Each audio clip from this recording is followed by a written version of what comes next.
Bakunzi b'ikiganiro mukunze cyane kudukurikirana kuri channel yanyu Akamo channel.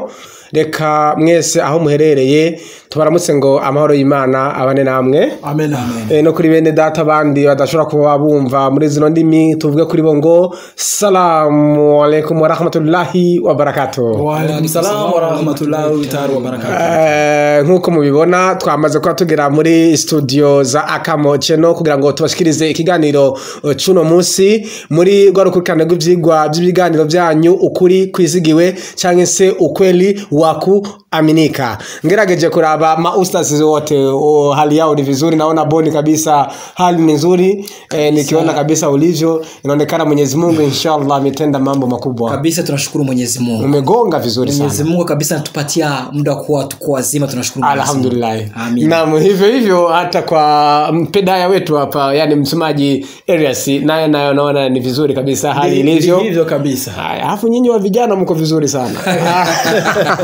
Haya, shukrani. Hapo utajua maustazhi tumeshaanza na kazi ya Mwenyezi Mungu Allah tabaraka wa taala, na ndio maana huwa mara nyingi tukianza na shamla zetu kwa ajili ya kuwa kwenye mundu ya kipindi yani kama kuweka sawa kabisa. Haya, shukrani.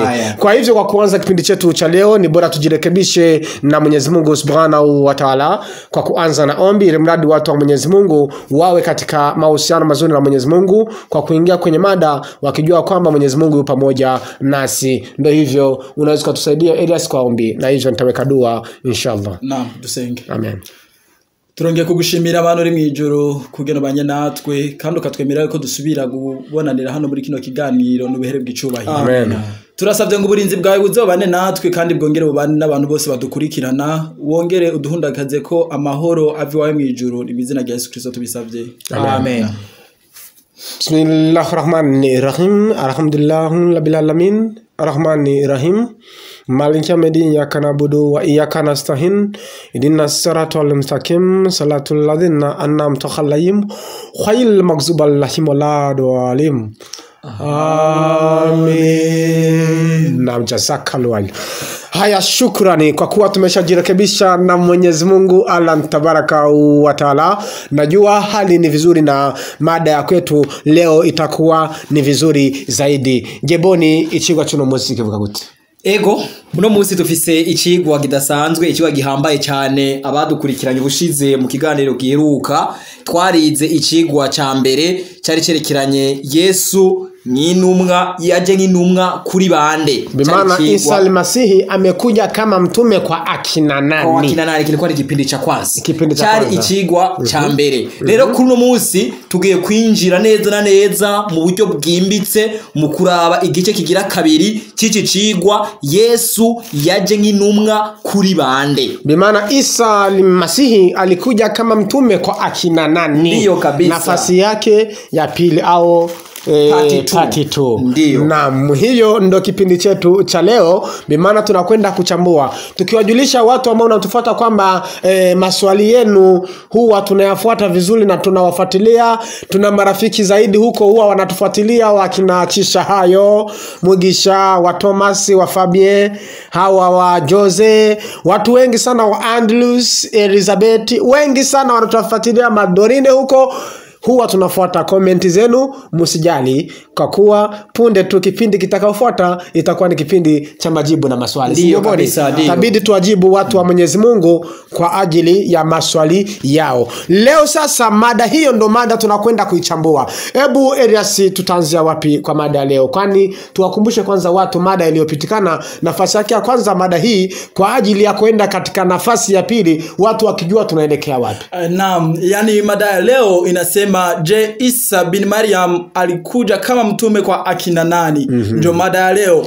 Sasa ubuherutse twari twahereje ahari isomo ryo muri Yohana 1:14 mbere naho tuza gutangurira, kandi twarabonye vyinshi kuvyerekeranye nabo Yesu yaje ko nk'intumwa. Yesu yaje nk'intumwa kuri bande. Rero twararabiye hamwe inkuru y'umugore w'Isidoni, igihe Yesu yaja Itiro ni Sidoni agiye gutemberayo avuye n'abigishwa biwe mu Bwisirayeli, nibaza ko aruko Yerusalemu aja gutembera Itiro ni Sidoni. Rero twarabiye hamwe ukuge icatumye uyu Yesu aja Itiro ni Sidoni. Hari cigo yashaka guha rero abigishwa biwe abereke yuko ataje gusa nk'umwami canke nk'intumwa kuri bo, ahubwo yaje nk'intumwa ku mahanga yose. Yaragiye rero Itiro ni Sidoni kubwivuga butumwa, tufatiye ku kiganiro Yesu yakoranye nuno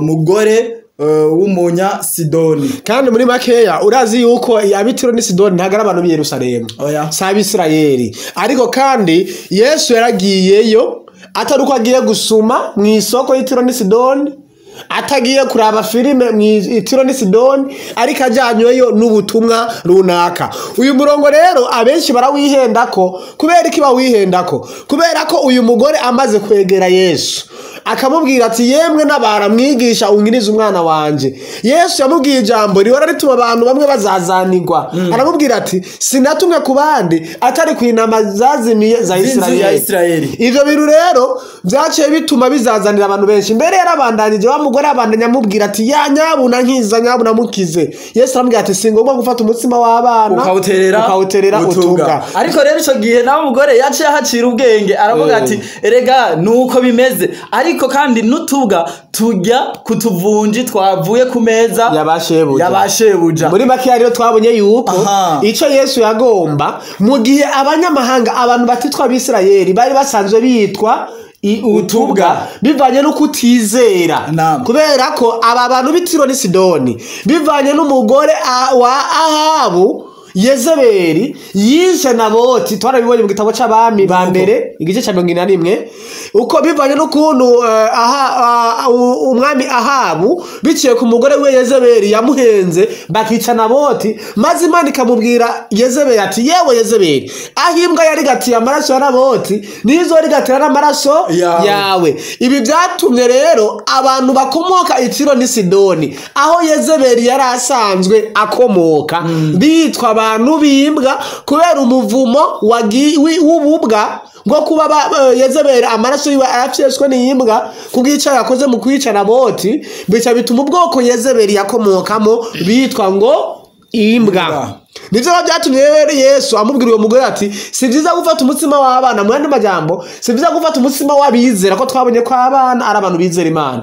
Ati si byiza gufata umutima w'abizera ukawuhereza abatizera, bisigura ngo utubwa. Wa mugore rero aravuga ati niko koko ivyo uvuze n'ukuri, ariko nuto tubwa nabo bantu batizera nabone baratora utuvunji dukoretse tuvuye ku meza yabashebuja, baracura gutora ubutumwa utuvunji sanga umutsima. Umutsima bisigura ngo ijambo ry'Imana. Ngo baracura gutora umutsima akajambo k'Imana gakoretse kavuye kuri bashebuja b'abantu b'Imana nabo bakizera. Yesu aravuga ati sha wa mugore urafise ukwizera kwinshi. Kubera ko ufise ukwizera kwinshi kandi nanjye nkaba naje kugira ngo abizera bose bakire. Wowe rero umwana wawe arakize. Aha rero nibave bumva yuko Yesu yari yatumye gusa Yerusalemu, kuko yagitumye Yerusalemu gusa Itiro ni Sidoni yari kujya gukora iki? Nta n'impamvu zuko yari kuganira n'umuntu atari Umwisirayeli, kandi nta n'impamvu yuko yari kumukiriza umwana. Bimana sasa Isa ingekuwa yeye Isha hajatumwa huko mahali pengine isipokuwa Bani Israeli tu, hangeweza kwenda Tiro au Sidoni kutembea mahali huko, kwani huko tumeona akwenda kucheza filamu, huko hakwenda kuemea sokoni, lakini amekwenda huko kwa ajili ya kazi pekee ya kuponya na kufundisha Mwenyezi Mungu. Na hivyo sasa huyu mama akapona kwa ajili ya kuamini kwake, na hivi alikuwa amemwambia kwa kwamba yule atakayeamini yeye atapona. Kwa hiyo sasa tukisoma kitabu cha Yohana 1 aya yake ya 14 kuna jambo hapa ambalo linaweza likatusaidia kwa ajili ya kuingia kwenye mada yetu ya leo, tukijua kwamba mada tuko vizuri na sahihi kabisa. Msomaji inasemaje? Inaimba ikisema naam, Yohana 1:14 naam, ngo kandi uwo jambo yihaye umubiri. Sikiliza, Yohana 1:14 nasema na huyu huyu neno ameuchukua mwili abana natwe akaishi pamoja nasi twitegereza ubwiza na tukautazama uzuri wake. N'ubwiza na uzuri wake ni uzuri umeze nk'ubwo umwana w'ikinege ava kwa se, wakudhihirisha kama mwana pekee kutoka kwa Baba, yuzuye ubuntu anayejaa ukweli na rehema. Bimana yeye Isa katika kuchukua mwili sasa amebadilika kuwa mtu ambao anaonekana kama mwana kutoka kwa Baba na akaja kuwa mtume. Sasa swali ndo hii, kama Isa hajatumwa kwa Bani Israeli lakini amekuja akiwa na mwili wa kibinadamu ili awe mtume, kama hajatumwa kwa Bani Israeli ametumwa wapi? Hiyo ndo mada, na hii ni fasi ya pili. Inabidi watu wa Mwenyezi Mungu Boni tuwaweke sawa, tuwaweke sawa, yani ili tuanze mada leo kabisa. Asante sana wa hosters kabisa, najiwazia mnachambua vizuri mada na tena mnaelekea kwenye mada vizuri.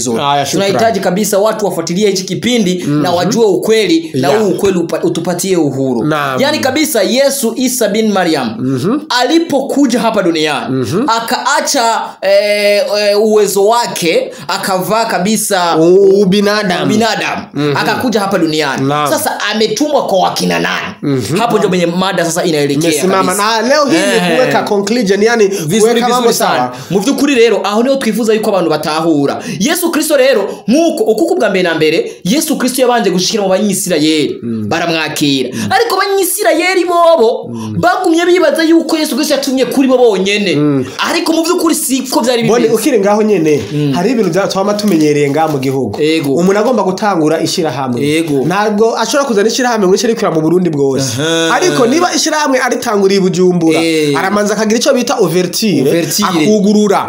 Umukuru w'igihugu riba ari yawe yatumiye akaza kugurura ibirori byo kugurura, ishami rigatangura. Biranze gutangura rero rica ritangura gukura bikaza rero mu izini zigatuga Igitega, zikaduga Ingozi, igaduga mugabo ryahereye y'Ibujumbura n'akarorero. Uko niko na Yesu ubutumwa yabwirizwa kubuhera Yerusalemu kugira ngo arondere umugwi w'abantu runaka bazomufasha kubusambaza bugashika no kuri twe umusaba kwisi yose. Kandi uwo muntu yuguruje ishira hamwe abanza kwanza kwigisha, arafata umugwi w'abantu bakeya akabigisha nka formation, abereka strategy kugira ngo azobeho umunsi wa ouverture, umunsi wo kugurura icese iryo shira hamwe, akabanza akabigisha akabwitishira muri bezuku amategeko naya bimeze kunuguru. Na Yesu Kristo rero niko yakoze amaze kuza ngaha kwisi, yaratoranije igihugu runaka arico abanyisirayeli, abayuda atorana n'abigisha 12 arabiyegereza impande yiwe kugira ngo abigishe abereke uburyo ukuntu iryo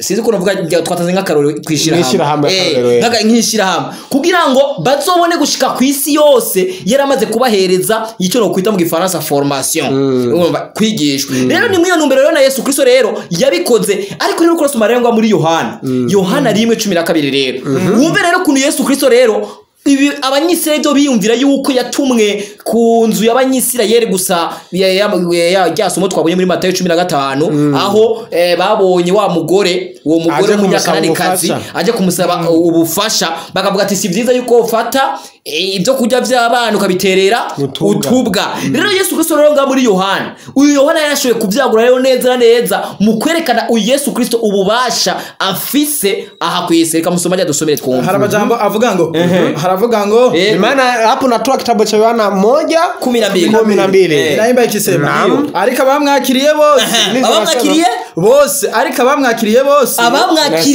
bose bali na wale waliompokea wote yabahaye ububasha bwo gucika abana, amewapatia uwezo wa kubadilika kuitwa wana wa Mungu. Nibo bizera izina ryiwe, ni wale ambao wamekubali na kuamini jina lake. Aha rero wumve ku Bibiliya yavuze. Bibiliya nigeze ikoresha icyo no kwita Abisirayeli ngo Abisirayeli ngo bakoresheje abamwakiriye bose n'isi yose umuntu wese yemera yuko Imana ibaho. aha basaba kandi kantu ngo nibo bizeye izina ryiwe kumbe rero mu kwizera izina ryiwe uba mu mugwi w'abamwakiriye neza cyane.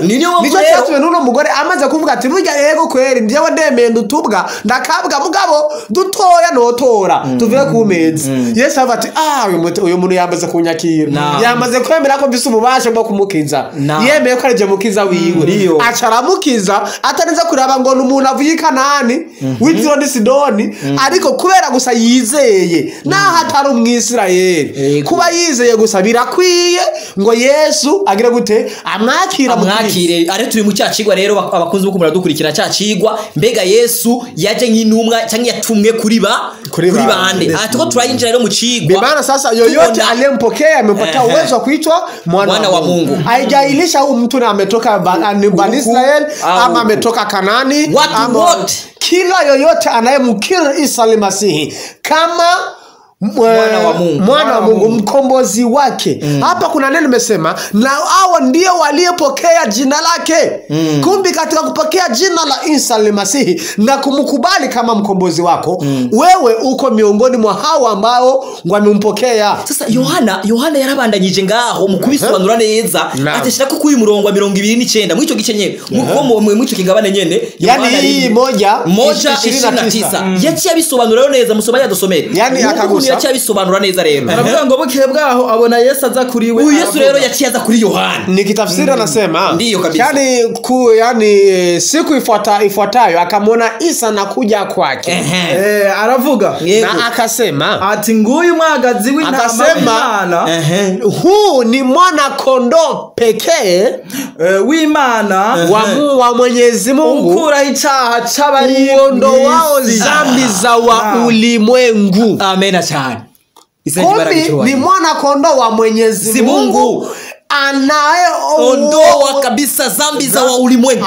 Dhambi za ulimwengu. Bwana Israeli yani ana uwezo wa kuondoa dhambi za ulimwengu. Ndio. Pia na sisi kama binadamu. Ndio kabisa. Watu ambao tunaweza tukatenda dhambi. Lakini kwa kuwa tuko katika ulimwengu. Tunaye mtu mmoja ambaye anaweza kutondolea dhambi. Yeye ni Isa al-Masihi. Kumbe hajatumwa kwa Bani Israeli. Hata sisi kwetu ametumwa kama wanadhambi. Ndio kabisa. Yani huyu Yohana amefafanua vizuri kabisa hapa. Amefafanua vizuri kwa kutuonesha kwamba watu wote wako duniani. Yesu Kristo Isa bin Isa ametumwa kwa ajili yao. Ili awakomboe. Ndio kabisa. Watu wenye dhambi. Ili awakomboe, awapatie uhuru. Na ndio maana sasa hapa tunaona kwamba Yesu Kristo ametumwa, tutazidi kuonesha vizuri. Ametumwa kwa duni yote kabisa. Bimaana kila mwenye dhambi ulimwenguni anamhitaji Isa al-Masihi ili Isa al-Masihi amuondolee dhambi zake. Ndio maana Yohana ambaye Qur'ani imetamka, jamani nisomee kitabu cha Qur'ani 3 aya yake ya 3 nisomee 3 aya yake ya 39 tusikie hapa ambacho kimetamkwa kwake Yohana. Kazi ya Yohana ilikuwa ni kumdhihirisha Isa al-Masihi. Yani yeye Yohana alikuwa aje amshuhudie Isa al-Masihi. Na kama amemshuhudia hivi ni kwa sababu ndio ilikuwa kazi yake. Sikiliza Qur'ani. Ndio. 3 bimaana suratul Al-Imran yani 3 aya yake ya 39. Sikiliza ambacho Yohana aliambiwa, yani Yahya ameambiwa na Mwenyezi Mungu kwa ajili ya kushuhudia huyu Isa al-Masihi. Nasema alipokuwa akasimama chumbani akisali. Sikiliza, huyu ni Zakaria ambaye ni babake ya Yohana. Alipokuwa akisimama chumbani akisali, malaika wakamlingania. Zakaria igaka asenga se wa Yohana, abamalayika baraje ngo baramwinginga. Hakika Mwenyezi Mungu baramubwira ati atangeka uwara Imana araguhaye Yohana atakaye kwa mwenye kusadikisha neno litoka kwa Yohana azobwo gushingira nahe umve. Hii ni Qur'ani nasema huyu Yohana ambao unapewa wewe Zakaria, kazi yake itakuwa ni kumshuhudia. Ndio. Kusadikisha. Mtume anayetoka kwa Mwenyezi Mungu. Sikiliza. Ni Bwana. Huo mtume ni Bwana, bimaana ni Bwana wa mabwana. Ni Bwana na mtawa na njia na nabii kwa watu wema. Sikiliza haya maneno. Inasema Yohana bwiwe ngo Zakariya abwiwe ngo uzobyara umwana umwitwe Yohana. Uwo mwana ngo azoba ari uwo gushingira inahe jambo avuye ku Mana. Uwo jambo ni data, ni Bwana, ni data. Singaho gusa na mtawa, ni nzira na nabii kwa watu wema, ni numwa ku bantu beza. Sio nabii kwa Bani Israeli. Korowani inazungumza vitu hapa. Korowani inasema huyu Isa atakuwa nabii kwa Bani Israeli. Amna. Hii aya inasema huyu atakuwa njia na mtana mtume kwa watu wema. Kumbe na wewe ukimwamini Isa ni Masihi kama alivyosema sasa Yahaya. Yohana pekee yake alivyosema katika kitabu cha Yohana 1 aya yake 29 ya kwamba ukimwamini jina lake unabadilishwa kuitwa mwana wa Mungu. Kumbe hata uwe mwenye dhambi ukimkubali Isa na kumwamini anakubadilisha kabisa na kuitwa mwana wa Mungu. Unaitwa mwana wa Mungu bimaana mtu mwema. Ndio maana Qur'ani kasema na nabii kwa watu wema. Elias unasikia kiretse gusa mu gihe utokwemera yuko utari umuntu. Uwo muntu utemera yuko uri umuntu Yesu ni yatumye kuri wewe. Aho buri gahaga wishwe ndi. Ariko mu gihe wemera yuko uri umuntu waremwe n'Imana kandi umunyabyaha Yesu Kristo yatumye kuri wewe. Ukuri kose. Aho uri kose. Aho buri mu gihugu cyari cyose watumwe Yesu Kristo yatumwe kuri wewe. Kuri wewe kugira ngo umwizere ucike umwana w'Imana. Kandi iyi ni Korowani yatubwiye. Iyo ni Korowani na Biblia. Unajua naipenda sana Korowani. Kabisa inafundisha kweli. Korowani na ndio maana tunalingania, ndio maana mhubiri akasema kama unataka kuwa na ujumla wa mambo ni bora lingania huku na huku. Hapo ni 27 aya yake ya 7. Ndio kabisa. Nushobora kumenya ubwenge utagereranyije hirya nino nuko Salomo yatubwiye mu gitabo cy'umusigizi 27 ku murongo w'indwi yuko ari ngombwa turonderere ino nino kugira ngo tugire ubwenge bukwiye. Na handi rero bino biva nimwibaze ngo turabirota, nimwibaze ngo twabyonse mu mabere oya, ariko ni kubera ko twagiye tugereranya inyandiko z'Uhoraho Imana nkuko yazitanze kugira ngo ziturongore mu kumenya ukuri. Elias koko yatumwe ku Bisirayeli. Namo ico rero n'ikibazo kandi turamaze kugera ku ntambwe yo kwishura yuko Yesu Kristo ataje n'intumwa gusa ku Bisirayeli. Rero nagomba kongera ko ano majambo aboneka muri Yohana 4 ku murongo wa 41 urabandanya gushika 42. Hari inkuru ivuga ivyerekeranye n'umusamariyakazi. Uyo na umusamariyakazi aha rero hari kibazo. Hari kibazo cyo kunenana hagati y'Abasamariya n'Abayuda. Urizi gituma banenana? Ego reka ndagutera inkuru gatoya. Abasamariya ingene byari byaragenze burya rero Abasiriya bari baragiye gutera mu Bayuda mu Bwisirayeli maze baranyaga abagabo bose b'inguvu barabatwara mu Busiriya. Ni naho ba Danieli bagiye nk'inyagano urabona bagenda hariya. Ariko rero abagore basigara hehe i Yerusalemu. Uzi umwami w'Isiriya yakoze aya namateka bwana. Umwami w'Isiriya yaciye atora ibigabo byiza bifise inguvu bica biragenda mu Yerusalemu bifata abakobwa b'i Yerusalemu ku nguvu. Bimaze kubafata ku nguvu niho haciye havuka rero Abasiriya. Abasiriya rero nako Abasamariya rero bakomoka kuri base wabo n'Abasiriya banyina babo n'Abisirayeli bagaca bitwa Abasamariya. Aho no byakomotse. Bimaze rero kubuko rero ikintu cyace gikurikira. Abasamariya rero iyo Abisirayeli basinze baca bavuga ati twege turabisirayeli kubera ko bamamba bacu n'Abisirayeli bagaca bafatana n'Abisirayeli. Iyo Abisirayeli nabo bagiye ku rugamba bagatsindwa Abasamariya baca bavuga yipu mbega Imana arabavumye kwanza twege ni turi n'Abisirayeli uko base wacu n'Abasiriya twege turabasiriya. Kubera iyo mpamvu rero bari banahomfatwa urumva barahindagurika. Kubera iyo mpamvu bica bituma Abayuda babanka kubi babaca abantu n'ibivume barahinda bahindagurika. Oya abo bantu mu by'ukuri Imana nibikeneye abantu bameze. Imana nibikeneye abantu bameze.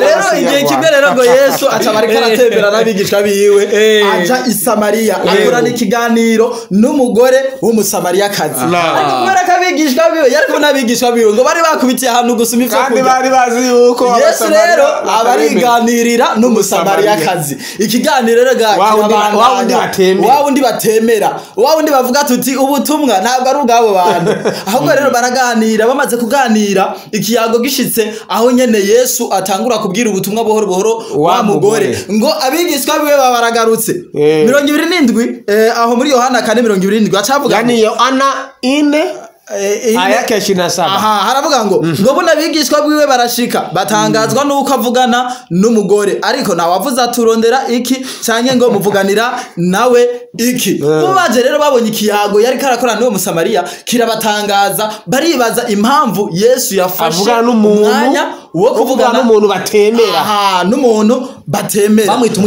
bamwita umunyamahanga ariko rero Yesu buhoro buhoro we yari afise mission kubera ko ntabwo yaje nk'intumwa ku Bisirayeli gusa oya ahubwo yaje nk'intumwa ku bantu abamwizera bose aca baha ububasha bwo gucika abana b'Imana. Yesu rero ntatanguye kuyaga nabo hama ngo uyo mugore rero Yesu amutuma guhamagara abagabo biwe n'izindi nkuru z'abana kubera ko umugore yarasanze ari babandi bito burya rero abamaraya bamwe bigurisha sawa amaze kugenda rero mu gisagara burya yaje azanye irindi gugu ry'abantu abandi bantu benshi aza bazanye baje kumviriza amajambo ya Yesu. Ni kuvuga uwo mugore yabwiye Yesu amusabye amazi yo kunwa. Amaze kumusaba amazi yo kunwa wa mugore ati we no amazi yo kunwa gute kandi wowe uri umuyuda nande nkaba ndi umusamariya ubwoko budahura niko bari gusaba amazi. Yesu ambwiye ati urabizi wa mugore we wewe wari uciye ubwenge wari kunyera ayo mazi uvomye muri iryo riba n'inywera kugira ngo nawe uzogere gute uzosaba amazi y'ubugingo mugore ati yayo mazi ubugingo no yaronka gute ati yame Yesu nabati wa mugore we sindayaguha wenyene genda uzana umugabo wawe ndayaguhe muri kumwe wa mugore ati wapi nta mugabo ufise Yesu ati nivyo nta mugabo ufise nyene kuko nuwo mwararanye sigwawe wa mugore akanga ati none uyu muntu bimeze gute ngo amenye ivyanje byose niko guca yiroha ariruka mu gisagara agenda kuza ati ngo murabe umuntu w'igitangaza ati ibyaje byose sinzi ko ari Mesiya umwe bavuze ko azoza ngo buno rero abantu bose bamaze kuza rero ngo harabananije ikiganiro 39 asavuga ngo benshi mu Basamariya bo muri ico gisagara bamwizera kubw'amajambo ya wa mugore yavuze ashinga inahe atambariye ivyo nakoze byose 40 maze Abasamariya baje ahari baramwinginga ngo agumi wabo asibirayo kabiri yizera abandi benshi baruta bambere kuko biyumviye ijambo giwe maze babwira uwo mugore batubuho nitwizeye kubw'amajambo yawe gusa kuko natwe twiyumviye kandi tumenye ari umukiza w'isi by'ukuri ngo twiyumviye kandi twamenye yuko uyu Yesu ari umukiza w'isi by'ukuri sumukiza w'Abisirayeli n'uw'isi natwe Abasamariya natwe Abasamariya turimo w'abantu bo ku isi bose kandi vy'ukuri kubera ko Abisirayeli bashaka kwigumiza bonyene oya Yesu yahereye muri bo kugira ngo abo Bisirayeli bashobore gusabagira mu bisagara bitandukanye maze ubutumwa bukwiriye gushika nuno munsi na hano mu Burundi umuntu wese rero ari ku isi Yesu yaje intumwa kuri cyangwa tabivuga Yesu. Asante sana Pedaya, unajua wewe ni mchambuzi mkubwa. Haya ndio maana unaona tunalinganisha maneno ya Mwenyezi Mungu kwa ajili ya kurekebisha na kuelekeza watu, kama tunavyosikia hapa habari ya huyu mama Msamaria akizungumza na Isa al-Masihi na Isa akamwambia aliyoyatenda yote. Huyu mama akashangaa kusikia yeye Isa anamwambia yale aliyoyafanya yote. Akaambia hebu wewe ni nani wewe? Huyu mama kaenda katafuta watu mwingine, yani kwa Kiswahili cha Kongo anasema mwingine. Yani kule mwingine, Kiswahili cha Burundi anasema kule mukartie. Akawatafuta watu wote, akawaleta. Na akawaambia jameni muje muone kuna mtu hapa ambao amenishangaza sana. Ambao anaweza kanena niliyoyafanya yote. Huyu mtu sijui kama ni Isa Isa al-Masihi, yule ambaye ametabiriwa kwamba atakuja kwa ajili ya kuponya. Watu wakaja kutizama. Hapo ni kitabu cha Yohana 4 yake, yani kuanzia 29 kushuka. Hivyo walivyofika hapo, Isa kaanza kuwahubiri na kuwafundisha njia ya Mwenyezi Mungu. Kuwafundisha hivyo, wote wakashangaa wakasema, la, wewe mwanadada, wewe mwanamama, hatujaamini kwa sababu ya maneno yako. Kwani wewe si chochote, lakini tumeamini kwa sababu tumesikia kwamba huyu, tumesikia, bimaana wamesikia Isa akizungumza, na tumeamini sisi mioni mwetu kwamba huyu Isa sio mtume kwa Bwana Israeli, lakini mtume kwa ajili ya ulimwengu, yani ni mkombozi wa ulimwengu wote. Hapo tunaongeza kitabu cha Yohana 11 aya yake ya 25 mpaka 27 kwa ajili ya malizia makala yetu. Nasema nini? Inaimba ikisema majambo avuga ngo Yohana 11:25. Yesu aramubwira ati, Yesu akamwambia aje? Ni jewe kuzuka n'ubugingo. Akamwambia mimi ni ufufuo na uzima. Unyizera niyo yoyote atakayeniamini, sikiliza ya maneno, yoyote atakayeniamini, sio Bani Israeli wakiniamini. Anasema Isa, yoyote atakayeniamini atakuwa, hata japokuwa amekufa, huyu nitambadilisha na kuwa hai. Naam. Kandi wese anyizera naho azokwigera apfa gushika ibihe bidashira. Akamwambia yoyote atakayeniamini hataona kifo mpaka amubaza turize ivyo na wategome mugenzi. Akasema unaamini hayo? Na akamjibu ndo hivyo. Kwenda 51 mpaka 52 usikie hapo. Kuna changamoto hapo. Harabandanya havuga ngo 51 nasema evyo ntiyabivuze abigeneye. Akasema haya maneno Isa hajayasema tu kwa sababu ya kusema. Kuko yari umuherezi mukuru kwa sababu yeye alikuwa ni kuhani mwaka huo. Yavugishijwe ko Yesu agira apfire ubwo bwoko bwose. Na huyu amenena kwamba yeye Isa anakwenda kufa kwa ajili ya kila taifa. Sikiliza maneno. Sikiliza maneno. Kuko Yesu agira apfire ubwoko bwose, ntabwo ngo agirafire ubwoko bwa Bisirayeli. Inasema kwa sababu Isa atakufa kwa ajili ya mataifa yote.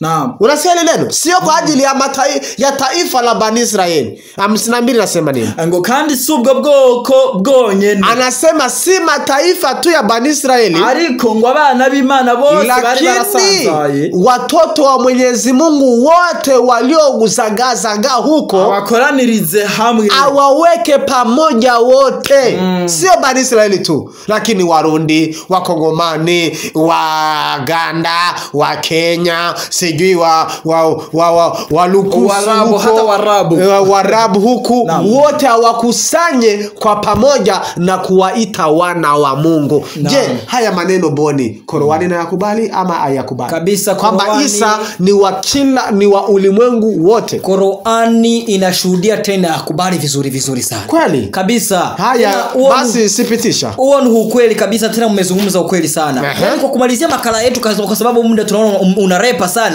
Acha kwenye Qur'ani 19:21 hapo tutizame kabisa Qur'ani jinsi inavyozungumza. 19:21 Qur'ani. Bimaana 19:21.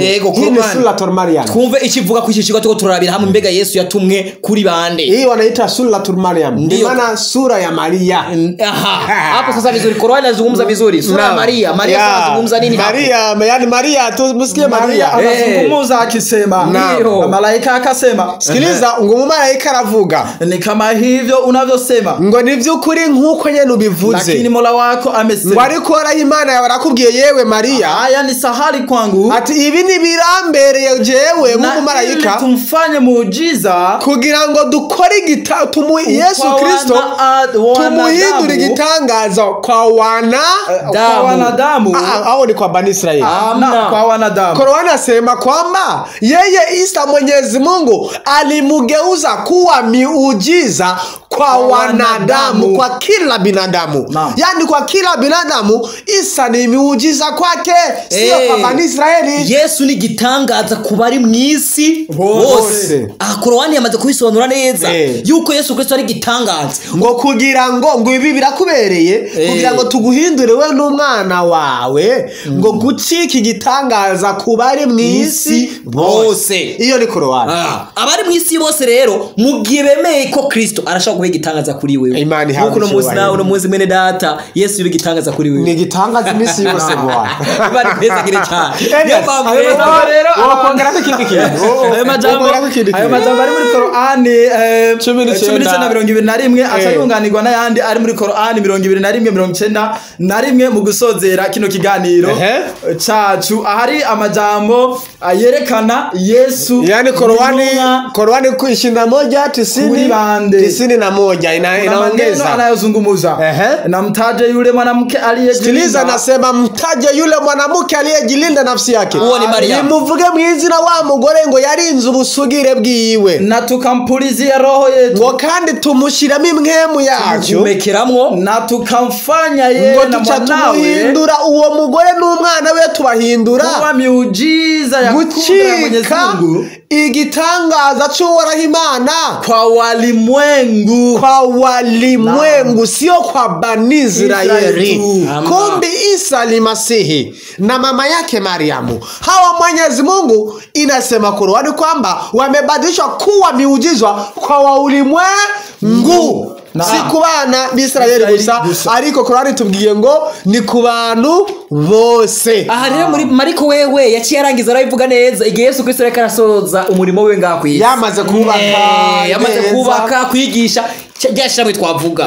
Amaze kwigisha no kwigisha abantu bose atarabatuma rero abarungika rero za ntumwa ziwe ku musozi, aho muri Mariko rero 16:15 yaciye avuga amajambo meza cyane. Yani Mariko 16 aya ya 15. Rero ni Yesu Kristo ubwiwe yivugira n'akanwa kiwe abwira babantu yahaye formation, yigishije babanyisirayeli. Mbega bibabwiye gute? Arababwira ati akawambia mugende muje mu bihugu vyose, kwa kila mataifa, mugende muje mu bihugu vyose, kwa kila mataifa, muje mu bihugu vyose, mubwira baremwe bose, muambie walio baremwe wote ubutumwa bwiza, utumwa wa Mwenyezi Mungu. Uwizera akabatizwa, na yeyote atakayeamini na kubatizwa atapona. Lakini yule ambaye atakataa kuamini, basi huo judgment ya Mwenyezi Mungu atahukumiwa. Bimana Isa alipotengeneza ulimwengu na alipotengeneza wanafunzi wake, akawatuma ulimwenguni wote, akamwambia nendeni kwa kila taifa, mu bihugu vyose, mubigishe ubutumwa nabigishije. Nico gituma uvuga ati ari nimba tag ibihugu bibaho ku isi cyangwa ico gihugu bitazwi, ico gihugu bitazwi cyangwa ata bihugu bihari, cyangwa umuntu akavuga ati Yesu ni umuntu, Yesu Kristo yatumye kuri je. Ariko ibihugu byose turi muri demokarasi. Yesu Kristo yatumye kuri je, kandi demokarasi mu Burundi yaratsimbataye cyane. Umva uri mu Burundi mu Buyuda, wowe utabyemeye utari mu gihugu, utemera kuri umuntu, shauri yako. Umva ni shauri yako wa muntu ngo shauri yako. Ariko Imana ifashe cyane, Imana bahezagire. Nico gituma mu gitabo cha Yohana 3:16 avuga ngo kwa maana jinsi hii Mungu alipenda ulimwengu mpaka akatoa mwanae pekee, ili yoyote amwaminie asipotee bali awe na uzima wa milele. Kubwira ko Imana yakunze bari mwisi, rwatumye itanga umwana we w'ikinege kugira ngo umwizera wese ntazapfe rubi, ariko ahabwe ubugingo budashira. Umwizera wese rero yaba jewe yaba nawe urimwo, kugira ngo twizere Yesu Kristo nk'umwami n'umukiza wacu, yatumwe kuri twebwe atari ku Bisirayeli gusa, gutyo turonka ubugingo budashira. Ivyo nivyo tukwambariza mwene data, ngo wizere natwe nkuko twavyizeye, tuze duhurire kwa Kristo iwe mu ijuru, aho yagiye kudutegurira mu izina rya Yesu. Boni urashaka kuturangiriza n'isengesho? Reka tusangize n'ishengesho. Naam. Data twese uri mu ijuru, Imana yacu, nuhabwe icubahiro kubw'aya majambo meza tumaze kumva, nuhabwe icubahiro. Amen. Turagusaba tukwinginga ngo nkuko kuko watumye kuri twebwe kugira ngo dukize, komeza kudukiza maze ukize n'abakora dukurikirana bose, maze twese uduhe kugubwa neza muri wewe, maze mwe wawe yera atwuzure kandi aturongore gushika igihe uzokwerekana ku bicu byo kudutora, tuzokibanire nawe umugambi bwawe mu izina rya Yesu Kristo. Amen. Bismillahirrahmanirrahim. Alhamdulillahi rabbil alamin. Arrahmanirrahim. Maliki yawmiddin. Iyyaka na'budu wa iyyaka nasta'in. Ihdinas siratal mustaqim. Salatul ladzina an'amta 'alaihim ghayril maghdubi 'alaihim waladdallin. Amen. Naam, jazakallahu khairan. Naam. Haya, shukran.